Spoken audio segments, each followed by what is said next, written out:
லண்டனிலிருந்து ஃபாயிஸுங்கிற சகோதரர் கேட்குறார், என்னுடைய கேள்வி புகாரி ரஹமத்துல்லாஹி அலைஹி அவரை பற்றியது. அவருடைய கடைசி காலங்கள் மிகவும் கஷ்டம் உள்ளதாகவும் திருமணம் கூட முடிக்கவில்லை என்றும் அவரை ஊரை விட்டும் விரட்டி அடிக்கப்பட்டார் என்றும் அவர் அல்லாவிடம் மரணத்தை கூட விரும்பி கேட்டுக்கொண்டார் என்றெல்லாம் பல கதைகள் அறிய முடிகிறது. உண்மையில் என்ன நடந்தது? அவருக்கு ஏன் இவ்வளோ கஷ்டங்கள்? அவர் எழுதிய ஹதீஸுகளை யார் புத்தக வடிவில் கொண்டு வந்தது? உண்மை சம்பவம் என்ன அப்படின்னு கேட்குறாரு. அதாவது புகாரி இமாமை பற்றி இவர் சொல்லக்கூடிய பல விஷயங்கள் உண்மையான செய்தி தான். அதாவது புகாரி இமாம் அவருடைய கடைசி காலத்தில் பெரும் எதிர்ப்புக்கும் மக்களால் வெறுக்கப்படுற ஒரு நிலைமைக்கும் உள்ளானார்.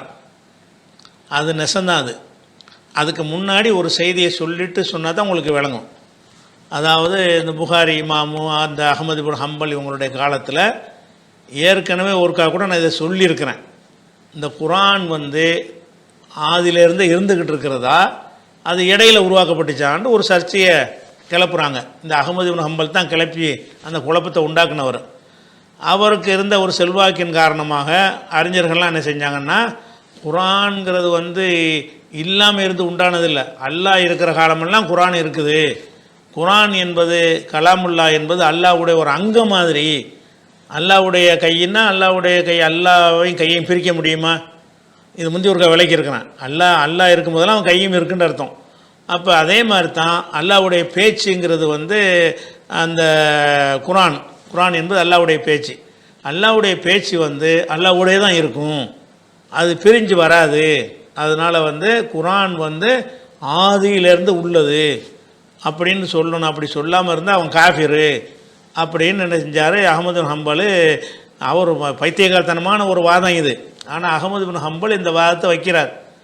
இந்த வாதத்தை யஹ்யா இப்னு மயின் மாதிரியான அவர் காலத்தில் இருந்த அறிஞர் பெருமக்கள்லாம் என்ன செஞ்சிட்டாங்க, ஏற்றுக்கிட்டாங்க. அந்த கருத்து தான் சரியான கருத்துங்கிற மாதிரி வந்துருச்சு. ஆனால் அன்றைய ஆட்சியாளர்கள் இப்போ இது உளறல்னு சொல்லி நினைஞ்சாங்க, ஏற்றுக்கிறல. அவரை சிறையிலாம் அடைச்சாங்க அஹ்மது ஹம்பலை. ஆனால் இதனுடைய உண்மை என்னன்னு கேட்டால், அல்லாவிடமிருந்து வரக்கூடிய வார்த்தைகள் இருக்குல்ல, அந்த வார்த்தைகள் அல்லாஹ்வுடைய அங்கத்தில் வராது. கைங்கிறது நீ மனுஷனை வச்சு பேசுங்களேன், என்னுடைய கை என்பது என்னுடைய ஒரு அங்கம். என்னுடைய பேச்சுங்கிற என்னுடைய அங்கமா? என்னுடைய வாய் என்னுடைய அங்கம்னா பரவாயில்லை. இவர் என்ன செய்கிறாரு, அல்லாஹ்வுடைய கலாம் என்பது அல்லாஹ்வுடைய ஒரு அங்கம்ங்கிறார். பேச்சு என்பது அல்லாஹ்விடமிருந்து வெளிப்படக்கூடிய ஒரு விஷயம். அல்லாஹ்விடமிருந்து பல விஷயங்கள் வெளிப்படும். ஒரு ஆதம் அலைஹிஸ்ஸலாத்தை அல்லாஹ் படைச்சான்ல, அது கூட அல்லாஹ்வுடைய ஒரு செயல் தான் அது. அதனால் ஆதமும் அல்லாஹ்வுடைய அங்கம்னு ஆயிடுவாரா? அதாவது பேச்சு என்பது அல்லாஹுவால் உருவாக்கப்பட்டது. வாயை சொல்றீங்கன்னா வாய் முகம், அது அல்லாஹ் இருக்கும்போதே வாய் இருந்துச்சுன்னா அது ஒரு விஷயம். இவங்க என்ன செய்கிறாங்க, அஹ்மது இப்னு ஹம்பல் என்ன செய்கிறாருன்னு கேட்டால், பேச்சையும் அந்த அல்லாஹ்வுடைய கையும் முகம்னு வருதில்ல, அதையும் சமமாக சிந்திக்கிறாரு. ரெண்டு சமம் கிடையாது. அல்லாஹ்வுடைய கை என்பது அல்லாஹ்வோட உள்ளது தான். அல்லாஹ் இருந்தால் அப்புறமேல இந்த கை வந்துச்சுன்னு சொல்ல முடியாது. இந்த கையும் சேர்ந்து தான் அல்லாஹ்வுடைய முகம்னு வருது. அல்லாஹ் இருந்தால் அப்புறமேல முகத்தை செஞ்சு வச்சுக்கிட்டான்னு சொல்ல முடியுமா? அல்லான்னு ஒருத்தன் இருக்கும்போதே அவன் முகத்தோடவே தான் இருக்கிறான். அல்லான்னு ஒருத்தன் இருக்கும்போதே அவனுடைய கையோடு தான் இருக்கிறான். அந்த மாதிரி தான் அல்லாஹ்வுடைய கலாம், அல்லாஹ்வுடைய பேச்சு என்பது அல்லாஹ்வோட தான் இருக்குங்கிறார். இந்த கம்பேரிசமே ஒரு அறிவீனமான ஒரு கம்பேரிசன். அஹ்மது ஹம்பல் சொன்னது எந்த ஒரு அறிவாளியும் ஏற்றுக்கொள்ள முடியாத ஒரு வாதம் இது. ஆனால் அவர் என்ன செய்கிறாருன்னு கேட்டால், அல்லாஹ்வுடைய பேச்சை போய் அல்லாங்கிறார். மற்றவனையும் எல்லாரும் காஃபிர் ஆக்குறாரு, அந்த மாதிரி சொல்கிறாரு. ஆனால் நம்ம என்ன செய்கிறோம், அல்லாஹ்வுடைய வாயின்னு சொல்கிறியா, அது அல்லாஹ்வுடைய அங்கம்னு சொல்லு, அல்லாஹ்வுடைய முகம் அவனுடைய அங்கம்னு சொல்லு. இது பேச்சுங்கிற ஒரு செயல் மாதிரி உள்ளது. அது தேவைக்கு அல்லாஹ் சொல்லுவான். அதில் அப்பப்போ சொல்கிறது தான். அது ஆதியிலேருந்து இருக்காது. அந்த எப்போ பேசப்படுதோ அந்த பேச்சு அப்போ தான் உருவாகுது உலகத்திலேயே. அதுக்கு முன்னாடி இது இல்லாமல் இருந்தால் வந்துச்சு. இப்படின்னு சிந்திக்கிறதுக்கு பதிலாக இப்படி சொல்லிட்டாரா? ஆனாலும் ஹதீஸ் கலை அறிஞர்கள் மத்தியில் இவருடைய கருத்து தான் எடுபடுது. ஆட்சியாளர்கள், அறிஞர்கள், மற்ற ஆய்வாளர்கள்ட்ட எல்லாம் அஹ்மது இப்னு ஹம்பல் கடும் எதிர்ப்பு. இதை சொன்னதற்காக வேண்டி அன்றைக்கு இருந்த ஆட்சியில் சிறை வைக்கப்பட்டார் அவர். அஹ்மது ஹம்பல். அதே நேரத்தில் வந்து ஹதீஸ் ஈடுபாடு உள்ளவங்க இருக்காங்கல்ல, ஏன்னா ஹதீஸ் துறையில் உள்ள அறிஞர்களில் ஒரு முக்கியமான ஒரு ஆளாக இருக்கார் அஹ்மது ஹம்பல். இவர் சொல்லிட்டாருங்கிற குருட்டு தக்லீதுக்காக என்ன செய்கிறாங்கன்னு கேட்டால் அஹ்மது இப்னு ஹம்பல் பக்கம் நிறைய பேர் சாஞ்சிட்டாங்க. ஆனால் புகாரி இமாமுக்கு அதில் உடன்பாடு கிடையாது. அஹ்மது இப்னு ஹம்பல் சொல்கிறார்ல, இது வந்து சரியில்லாதது அப்படின்னு அவர் நினைக்கிறார். ஆனாலும் அதை வந்து ரொம்ப செலக்டான ஆள்கிட்ட தான் சொல்கிறார். அதை ஒரு இயக்கமாக அவர் பிரச்சாரம் பண்ணலை. செலக்ட் பண்ணி ஒரு சரியாக புரிந்து கொள்ளக்கூடிய ஆள்கிட்ட மட்டும்தான் இது சரியில்லைங்கிற கருத்தை சொல்கிறார். இப்படி இருக்கிற ஒரு நேரத்தில் இவர் புகாரி இமாமும் கடைசி காலத்தில் வந்து புகார்லாம் எழுதி பெரியதாக ஷேகாலம் ஆன பிறகு நைசாப்பூருங்கிற ஊருக்கு போகிறார். நைசாப்பூரில் வந்து முகமது இப்னு யஹ்யான்னு ஒரு ஆள் இருக்கிறார். முகமது இப்னு யஹ்யா அது துஹுலி, அது வந்து புகாரிக்கு ஈக்குவலான ஒரு தகுதி வாய்ந்த ஆள். அவர் புகாரி எப்படி ஹதீஸ் ஆய்வு செய்வதில், அறிவிப்பாளரை சுண்டி பார்ப்பதில் ரொம்ப திறமைசாலியாக இருக்கிறாரோ, அதே மாதிரியான திறமையில் கொஞ்சமும் குறையாதவர் யார்? முகமது இப்னு யஹ்யா துஹுலின்னு ஒருத்தர் இருக்கிறாரு. அவர் நைசாப்பூர் முழுவதும் மதிக்கப்படுறார். இவர் எப்படி புகாரா முழுவதும் மதிக்கப்பட்டாரோ அதே மாதிரி நைசாப்பூர் போனீங்கன்னா அந்த முகமது யஹ்யாவை தான் சொல்லுவாங்க. அவ்வளோ ஒரு பிரபலமான ஒரு அறிஞராக அவர் யார் இருக்கா? முகமது இப்னு யஹ்யா இருக்கார். அவரிடமிருந்தும் சில ஹதீஸுகளை கேட்டு புகாரில் இடம்பெற்றிருக்குது. முகமது யஹ்யாட்ட புகாரி இமாம் படித்து வேறு இருக்கிறார், சில ஹதீஸுகள் அவர்கிட்ட கேட்டிருக்கிறார். அப்போ இவர் நைசாப்பூருக்கு வரும்போது அங்கே உள்ள முகமது யஹ்யா என்ன செய்கிறாருன்னு கேட்டால், அவர் நல்ல ஒரு ஹதீஸ் கலையில் ஒரு அறிஞராக இருக்கார், நம்ம ஊருக்கு வர்றாரு, வந்தால் நம்ம மதிக்கணும்னு சொல்லிட்டு இவர் சொல்கிறது அப்படி கேட்பாங்க நைசாப்பூர் மக்கள். ஏன்னா புகாரி அந்த ஊர் மக்களுக்கு தெரியாது. நைசாப்பூர் மக்களுக்கு தெரிஞ்சது வந்து இவர் முகமது யஹ்யா தான் தெரியும். அவர் என்ன பண்ணுறாருன்னா, அவர் பெரிய ஷேக் வர்றாரு, ஹதீஸ் கலையில் பெரிய மேதை அவர், அவரை நம்ம வந்து கண்ணியமான முறையில் வரவேற்பு கொடுக்கணுன்றவுடனே ஊரே திரண்டு போய் நின்று அவரை கூட்டிகிட்டு வந்து என்ன செய்கிறாங்க, நைசாப்பூரில் வரவேற்பு கொடுக்குறாங்க. வரவேற்பு கொடுத்த உடனே அப்போ என்ன செய்கிறாருன்னா, முகமது யஹ்யாங்கிறவர் மக்கள்கிட்ட சொல்கிறாரு, இவர் வந்துட்டார், ரொம்ப தகுதி வாய்ந்த ஒரு ஆள், ஆனால் அவர்கிட்ட வந்து இந்த விஷயத்தை யாரும் கேட்டுறாதீங்க. எந்த விஷயத்தை? இந்த குரான் வந்து ஆதியிலிருந்தே உள்ளதா, அது அல்லாஹ்வுடைய கலாம் என்பது ஆதியிலிருந்தே உள்ளதா, அது வந்து பிறகு வந்ததா அப்படிங்கிற இந்த கொஸ்டினுக்கு கேட்டுறாதீங்க. கேட்டீங்கன்னா நீங்கள் விரும்பாத ஒரு பதில் அவர் சொல்லிடுவார், அதனால் உங்களுக்கு சங்கடம் ஏற்படும் அப்படின்னு சொல்லி இவர் என்ன செய்கிறார், இவர் அதையும் தெரிஞ்சு வச்சுருக்கிறார். புகாரி வந்து இந்த அஹ்மது இப்னு ஹம்பலுடைய கருத்தை ஏற்றுக்கறல அப்படின்னு தெரிஞ்சுக்கிட்டு என்ன செய்கிறாருன்னு கேட்டால், மக்களில் உள்ளவங்க, மக்களில் செலக்ட் பண்ண ஆளுக்கு இருப்பாங்கள்ல, அந்த மாதிரி அறிஞர்களை கூப்பிட்டு இவர் நல்ல மதிப்பாக நடத்துங்க, அந்தஸ்தாக நடத்துங்க, என்ன வேண்டாலும் அவர்கிட்ட கேளுங்க, இந்த ஒரு டாப்பிக்கை பற்றி கேட்டுறாதீங்க, கேட்டிங்கன்னா நீங்கள் விரும்பாத பதில் அவர் சொல்லுவார், அது ஒரு பஞ்சாயத்தை போயிடும் அப்படிங்கிற மாதிரி அவர் சொல்கிறார். ஆனால் அவர் நல்ல எண்ணத்தில் சொன்னார்ன்று பல அறிஞர்கள் சொன்னாலும் இவர் கிளப்பி விட்றதுக்காக செஞ்சிட்டாரு அப்படின்னு சொல்கிறாங்க. ஏதோ ஒன்று அது மனுஷனுங்கிற நம்ம இடப்பட முடியாது. இவர் சொன்னோன்னு என்ன செய்கிறாங்கன்னா, எதை கேட்காதுன்னு சொன்னோம் அதுவே கேட்பாங்கல்ல, அந்த மாதிரி என்ன செய்கிறாங்கன்னா புகார்கிட்ட இந்த கேள்வியை கேட்டுப்படுறாங்க. கேட்ட உடனே அவர் நினைச்சிட்டாரு, குரான்ங்கிறது வந்து ஆதியிலேருந்து உள்ளதெல்லாம் கிடையாது அப்படிங்கிற கருத்து. இப்போ நான் சொன்னேன்ல, குரான்ங்கிறது அல்லாஹ்வுடைய கலாம், அது வந்து அல்லாஹ் எப்போ பேசுகிறான்னு அப்போ தான் அது உருவாகுதே தவிர முன்னாடி அது தனியாகலாம் இருக்கலைங்கிற கருத்துப்பட நினைச்சிட்டாரு அவர். இந்த அஹ்மது இப்னு ஹம்பல், முகமது யஹ்யா இவங்களுடைய கருத்துக்கு மாற்றமாக சொல்லிட்டார். சொன்னவுடனே அது இப்படி பரவி ஊர் பூரா பரவி, புகாரி வந்து இந்த கருத்தில் இருக்கிறாரு, ஜஹ்மியா அவங்களுடைய கருத்தில் இருக்கிறாரு, இந்த ஒரு மாற்றுக் கொள்கையில் இருந்து அதுக்கு ஒரு இயக்க பேரை குத்திடுவாங்க அந்த காலத்தில் இந்த காலத்துலேயும். இப்போ நம்ம ஏதாவது சொன்னோன்னு வைங்களேன் ஹாரிஜான்றாங்க, இல்லாட்டி மூத்தசிலாம்பாங்க. அட என்ன சொன்னாலும் அந்த கொள்கை சரியானதை பார்க்க மாட்டாங்க. அந்த மாதிரி அந்த காலத்தில் இந்த மாதிரி யாராவது பேசிட்டாங்கன்னா ஜஹ்மியா கூட்டத்தில் சேர்த்துருவாங்க. அப்போ ஊர் மக்கள்லாம் சேர்ந்து இவர் ஜஹ்மியா ஆகிட்டார்னு சொல்லி அவரை வந்து அடிக்காத குறைய விரட்டுறாங்க, ஊரை விட்டு போன்றாங்க.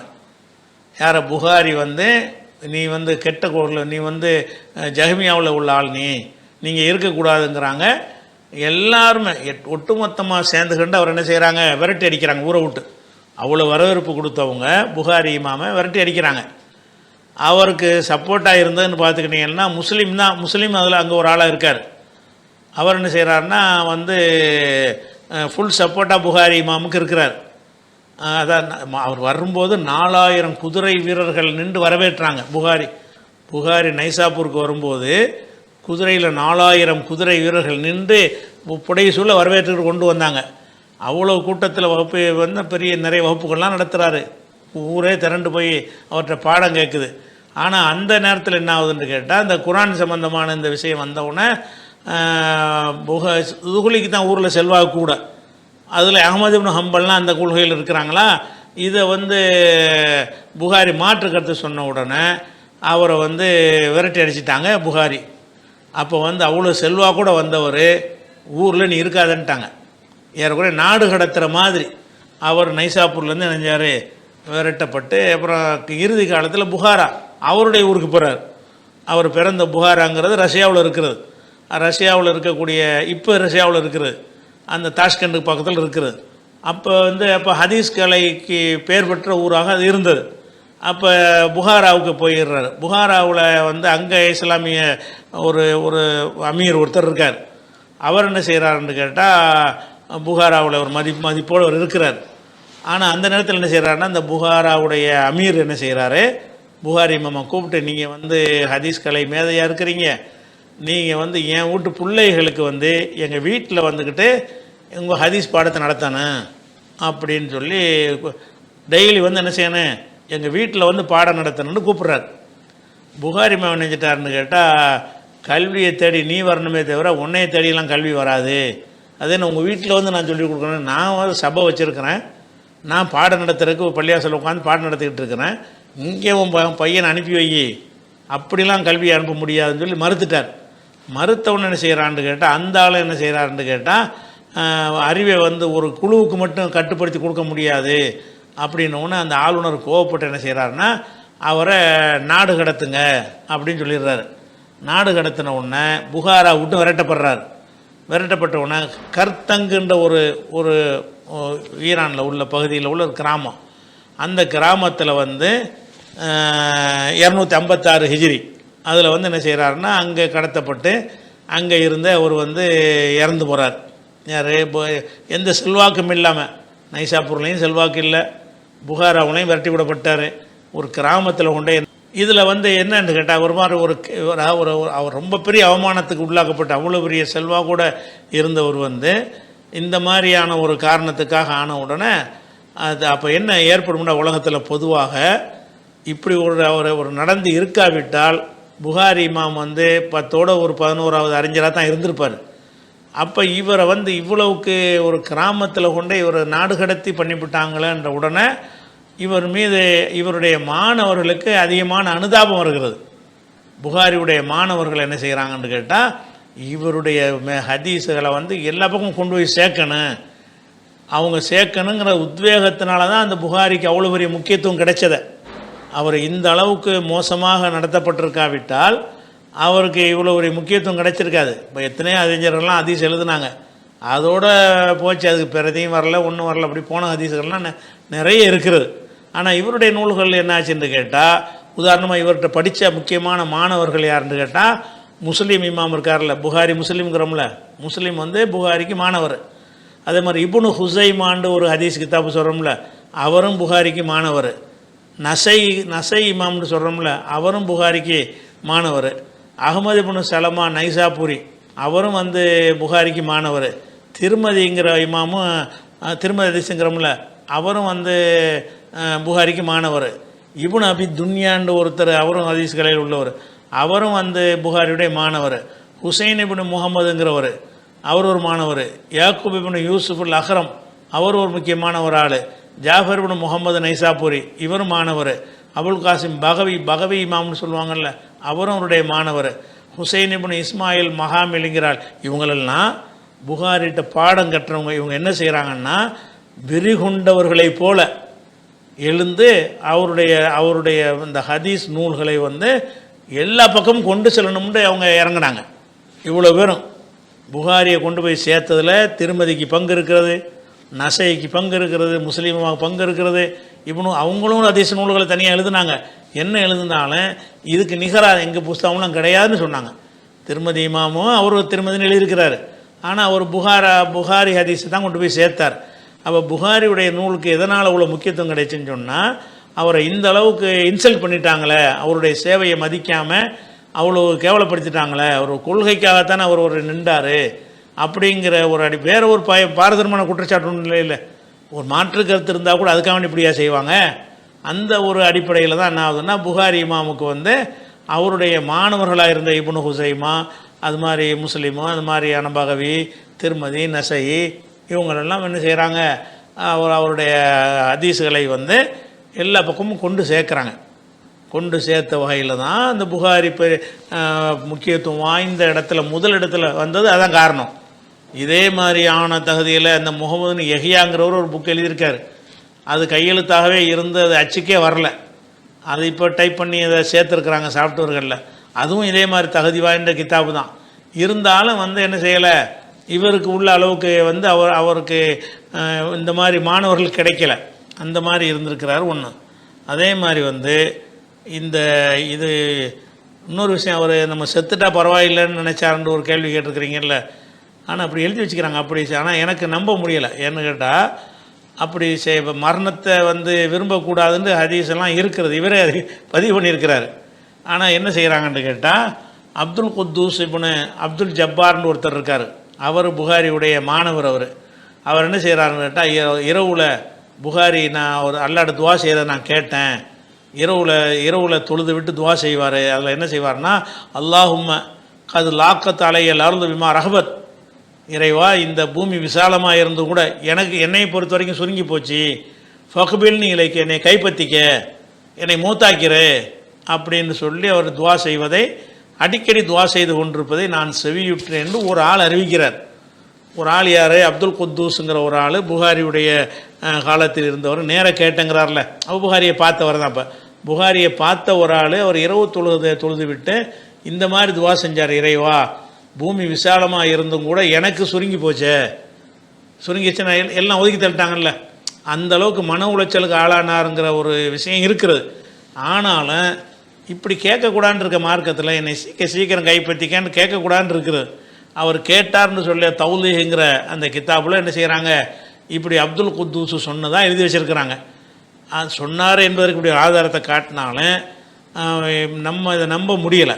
அவர் அவ்வளவு அந்த கொள்கையில் தடம் புரள்ற ஆள் கிடையாது. அவர் புகாரியை பொறுத்த வரைக்கும் அவர் ஒரு எதை சரின்னு காண்றாரோ அதில் வந்து கரெக்டாக நிற்கிறாள். அதனால தான் அங்கே ஆளுநர் வீட்டுக்கு பாடம் தர மாட்டேன்னு சொன்னார், படித்து கொடுக்க வரமாட்டேன்டார், கல்வியத்தை நீவான்னு சொன்னால். இப்படி சொன்ன ஒரு ஆள் வந்துக்கிட்டு இந்த மாதிரி உலகம்லாம் நம்மளை ஒதுக்கிருச்சுங்கிறதுக்காண்டி சீக்கிரம் மூத்தாக்குன்னு கேட்பாரா?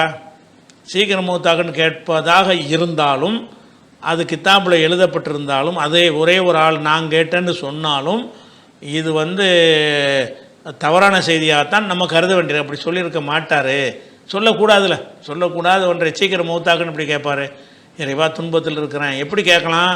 உங்களை துன்பம் எல்லை மீறி போச்சுன்னு சொன்னால், இறைவா நான் வாழ்வது நல்லதுன்னு இருந்தால் என்னை வாழ வை, நான் மரணிப்பது நல்லதுன்னு கருதினால் மரணிக்க செய், அப்படி தான் துவா செய்யலாமே தவிர யாரும் என்ன செய்யக்கூடாது, மரணத்தை அல்லாட்ட கேட்கக்கூடாதுங்கிற ஹதீஸை இவர் பதிவு பண்ணி வச்சிருக்கிறார். அதில் அவர் பதிவு பண்ணதில் அவர் நம்பிக்கை உள்ளவராக இருந்தார். அந்த கொள்கையிலெல்லாம் வளைஞ்சு கொடுக்குறாரு கிடையாது. இது ரெண்டுலேயும் நீங்கள் பார்க்கணும். ஒன்று அதாவது அந்த அஹ்மது பின் ஹம்பல் அவ்வளோ செல்வாக்கு அஹ்மது பின் ஹம்பல் புகாரிக்கு உஸ்தாது தான்.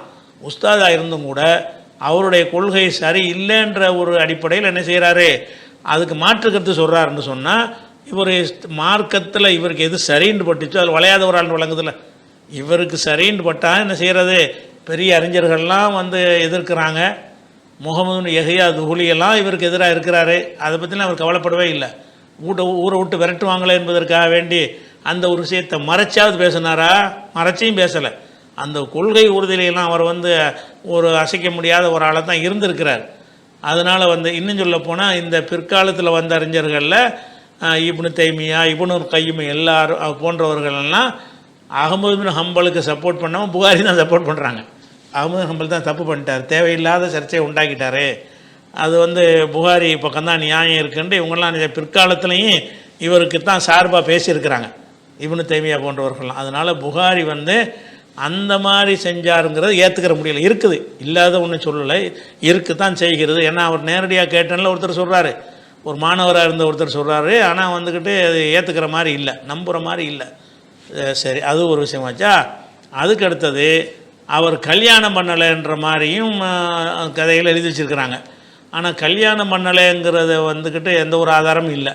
ஏன்னா கல்யாணத்தை அவரே நினைஞ்சிருக்காரு, பதிவு பண்ணியிருக்கிறாரு, திருமணம் பண்ணாமல் இருக்கக்கூடாதுன்னு சொல்லிட்டு.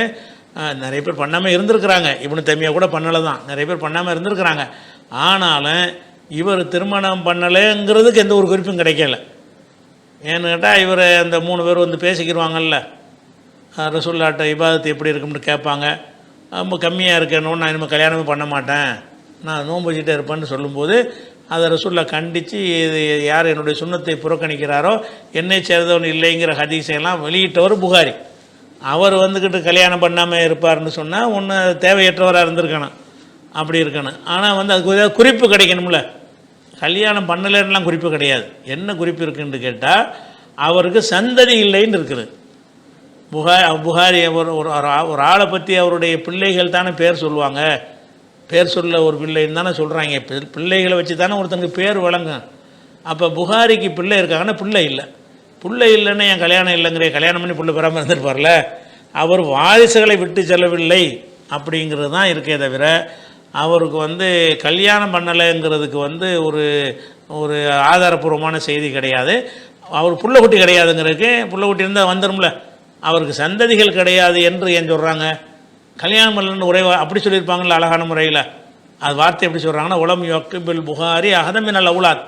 புகாரி எந்த ஒரு பிள்ளை விட்டு செல்லலை, தனக்கு வாரிசாக விட்டு செல்லவில்லை அப்படின்னா புள்ள பெறலைன்னு அர்த்தம். புள்ள பெறலைன்னா கல்யாணம் பண்ணலான்ட்டு அர்த்தம். கல்யாணம் பண்ணியும் புள்ள பெறாமல் இருக்கலாம்ல. அதனால் அந்த 2 விஷயத்தில் டவுட் இருக்குது. ஆனால் பெரும் மன உளைச்சலுக்கு ஆளாக்கப்பட்டார், மன உளைச்சல் ஆளாக்கப்பட்டார். என்னதான் இருந்தாலும் அந்த அந்த புறக்கணிக்கப்பட்டார் இல்லையா, அந்த விஷயத்தில் அவர் மேலே தான் நிற்கிறார். புகாரி அவர் மேலே ஒரு ஆளுநருக்கு பணிய மாட்டேன்னு சொன்னதுலையும் சரி, அஹ்மது பின் ஹம்பல் போன்ற அறிஞர்கள் சொன்ன தப்புன்னு படும் பொழுது ஊரை எதிர்த்தாலும் பரவாயில்லை, தப்புனா தப்பு தான், என்ன வேணாலும் செஞ்சுட்டு போயா நின்றார்ல. அந்த 2 தன்மையினால தான் அவருக்கு இந்த மன உளைச்சல் ஏற்பட்டுச்சுன்னு சொன்னால், அந்த விஷயத்தில் இவர் பக்கம் தான் நியாயம் இருந்தது, புகாரி பக்கம் நியாயம் இருந்தது, சத்தியத்தின் பக்கம் நின்றிருக்கார் என்பது தான் உண்மை.